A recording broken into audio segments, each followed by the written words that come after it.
Just squat, bro. You'll always see at least one person who leaves that exact comment anytime someone posts content related to the leg press, and while basic free weight squatting variations are still highly effective when it comes to lower body training, machine exercises like the leg press are perfectly viable options as well. In fact, if your primary goal in the gym is to maximize hypertrophy, machines actually offer certain advantages. They allow you to work from a more stable position where you don't have to worry about balance and coordination, and where you can just put 100% focus on the exact muscle you're trying to target, and they can help you train certain functions and positions that are more difficult to effectively replicate using barbells and dumbbells alone. So unless you've got it stuck in your head that performing machine exercises somehow makes you less hardcore, and that's more important to you than getting the best overall results, adding in at least some machine movements will typically be ideal, especially when it comes to your leg workouts. The leg press is one solid choice of many, and while it is a technically simpler movement to execute, one key area you do need to have a proper understanding of is how different foot positions will shift the emphasis onto different areas. So assuming you've got all the key leg press fundamentals taken care of,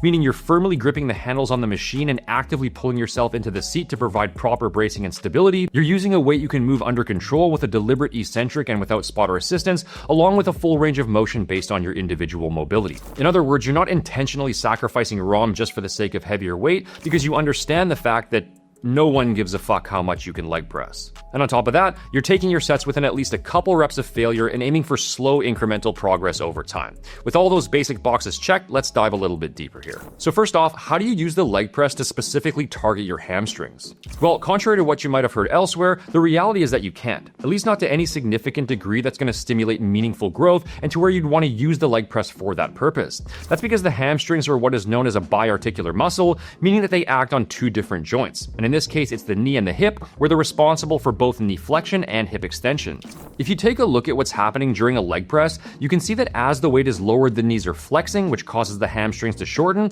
while at the same time, the hips are flexing, which causes them to simultaneously lengthen. And then as you press the weight up, now the knees are extending, which causes the hamstrings to lengthen, while at the same time, the hips are extending, which causes them to shorten. And as a result of this, the overall length of the muscle doesn't change significantly during the movement, meaning the amount of actual growth-producing tension they're placed under is going to be very minor. And this is really important to understand because if, like a lot of people out there, you're thinking of the leg press as well as squats and lunges as being part of your overall hamstring volume, and then you're just throwing in a bit of direct hamstring work at the end as an afterthought, they're going to end up being undertrained since they mainly just play a stabilizing role during those exercises. The hamstrings are a large muscle group that have significant hypertrophy potential and that I'd say are pretty underrated from an aesthetics perspective. To properly target them for growth where they're actively lengthening and shortening against a resistance, you need to either be performing knee flexion with your hips in a fixed position like with a leg curl, or hip extension with your knees in a fixed position like with a Romanian deadlift or a hyperextension. Now, a lot of people will swear up and down that they can really feel the leg press working their hamstrings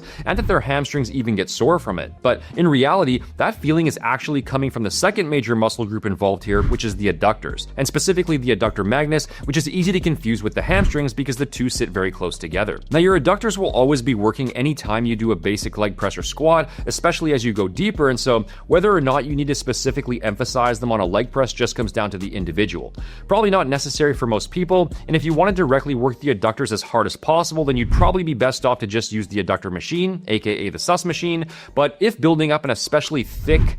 juicy pair of inner thighs is very important to you, then the way to emphasize the adductors with the leg press is with your feet roughly around the middle of the sled, using a wide stance with your toes pointed outward. That'll put your adductors in the strongest position to move the weight. Now, you might be a bit surprised to hear that because it's really common for people to use that foot position when they're trying to emphasize their glutes. Whether it's a wide stance leg press or squat or sumo deadlift, just follow along with any typical Instagram glute workout since you'll usually see those types of movements being performed pretty frequently. And bonus points if you're also wearing resistance bands, booty scrunch leggings, and filming the workout with your camera 3 inches from being straight up wedged into your ass crack. However, if your goal is to train your glutes as effectively as possible, it really comes down to maximizing hip extension since that's the primary function of the glute max, and the best way to do that is to bring your feet into a narrower position at about hip width apart and place your feet higher up on the sled. Now, the range of motion is going to be a bit shorter here, but that's totally fine. More ROM is not always better, and it completely depends on which muscle you're targeting and where within the range that muscle is doing the bulk of the work. So just lower the sled down as far as you comfortably can while keeping your back firmly planted in the seat. And if you do want to get a bit deeper, performing the exercise in a single leg fashion can allow for a greater degree of hip flexion at the bottom. And then last on the list is the primary muscle that most people use the leg press for, and that is the quads,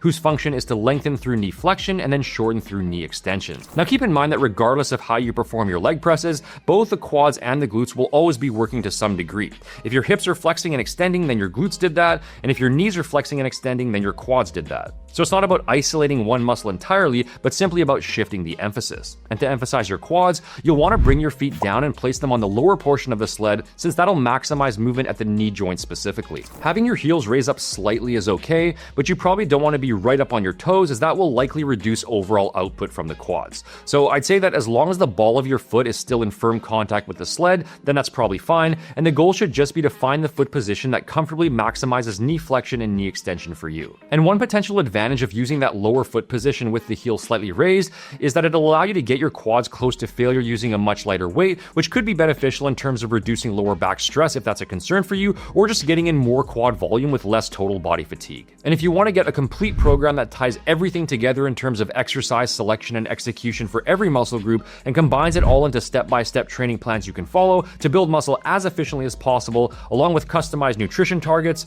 progress tracking tools, and community support, then make sure to check out my TrainWise app over at trainwiseapp.com, as that'll have you completely covered. Here's another video I'd recommend watching now. Don't forget to subscribe to the channel to stay up to date on future videos. Thanks for watching, guys, and I'll talk to you again soon.